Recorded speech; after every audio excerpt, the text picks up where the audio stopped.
صحابی ہیں حضرت معقل ابن سنان. حضرت معقل ابن سنان کہتے ہیں یزید ایسا بد کردار شخص ہے جو شراب پیتا ہے اور محرمات کے ساتھ یعنی سوتیلی ماں اور بہن اور بیٹی کے ساتھ زنا کرتا ہے.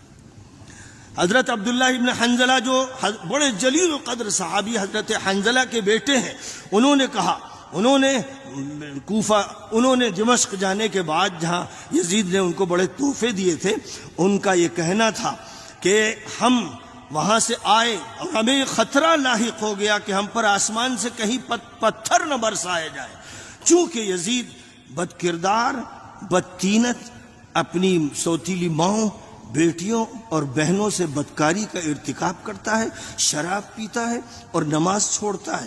اللہ کی قسم اگر لوگوں میں سے ایک فرد بھی میرا ساتھ دینے والا نہ رہتا تو بھی یقیناً اس کے خلاف میں معرکہ حق و باطل برپا کر دیتا. حضرت سبط ابن الجوزی بڑے علامہ ہیں، وہ یہ کہتے ہیں کہ یزید بد کردار، بدتینت، اپنے محرم رشتوں یعنی ماؤں، بہنوں اور بیٹیوں سے بدکاری کا ارتکاب کرتا تھا، شراب پیتا تھا، نماز چھوڑ دیتا تھا اور نبی کے بیٹوں، ان کی اولاد کا قاتل تھا. بس آپ اندازہ لگا لیجئے کہ ایسے شخص کے بارے میں کیا بات کہی جائے. وہ ملعون تھا، وہ خبیث تھا، وہ کافر تھا، وہ مجرم تھا، وہ جہنمی تھا. اب یہ قول ہے اور یہ قول ہے، جو بھی اس کے خلاف قول ہے وہ مردود ہے، وہ ناقابل قبول ہے. قول صرف یہ ہے کہ وہ ملعون تھا، صرف یہ ہے کہ وہ ایمان نہیں رکھتا تھا، اور میں اس کے بھی دلائل آپ کے سامنے بڑی وضاحت سے رکھ سکتا ہوں. بڑے بڑے ائمہ نے اس کو کافر کہا ہے اور کم از کم درجے میں وہ ملعون ہے، لعنتی انسان. اور میں نے آپ کو بتا دیا کہ بات تو وہاں سے شروع ہو گئی تھی جب خلافت راشدہ کے خاتمے کے لیے ایک گینگ پورا ٹوٹ پڑا تھا، جن کے بارے میں نبی نے فرمایا تھا ان عمارا تقتله الفئة الباغیہ یدعوہم عمار الى الجنہ ویدعونہ الى النار. تو وہ جہنم کے داعی ہوں گے جو باغی تھے، یہ حضور کا بیان ہے صحیح حدیث میں. اور یہ کہ حکومت ان کی کاٹ کھانے والی مجرمانہ بادشاہت ہوگی، یہ حضور کا قول ہے.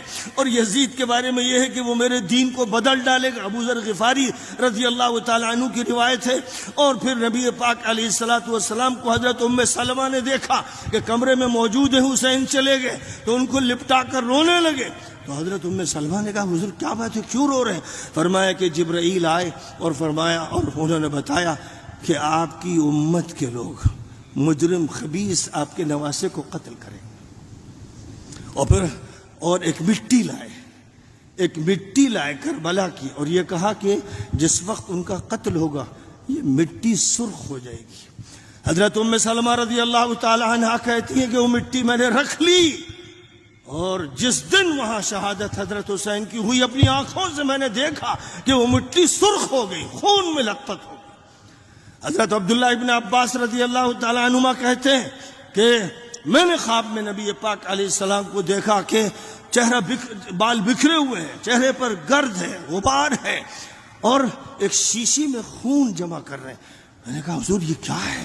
فرمایا کہ حسین اور جو ہمارے اہل بیت ہیں ان کا خون جمع کر رہا ہوں، ان کا خون جمع کر رہا ہوں. فرمایا میں نے حسین کی شہادت ابھی دیکھی.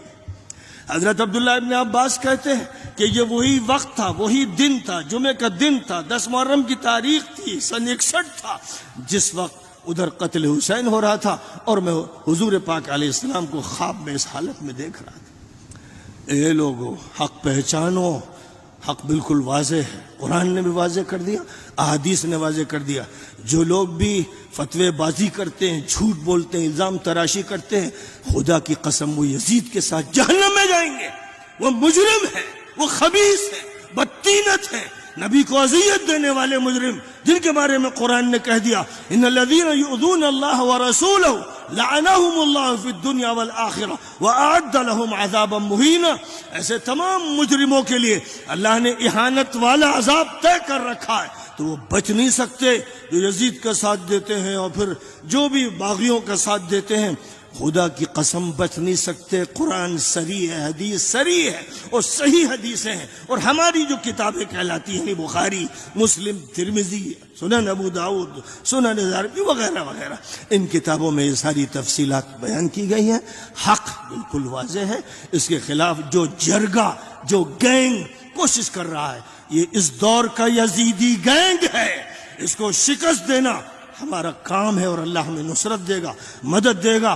قادری صاحب کو اللہ مبارک کرے، انہوں نے ایک دستاویزی کام کیا، یہ ایک ڈاکومنٹیشن کا کام ہے، بہت بڑا کام کیا ہے. مدلل طور پر اتنے دلائل پیش کیے ہیں کہ کوئی بھی سنجیدہ انسان انکار کر ہی نہیں سکتا، اسے لازماً ماننا ہے.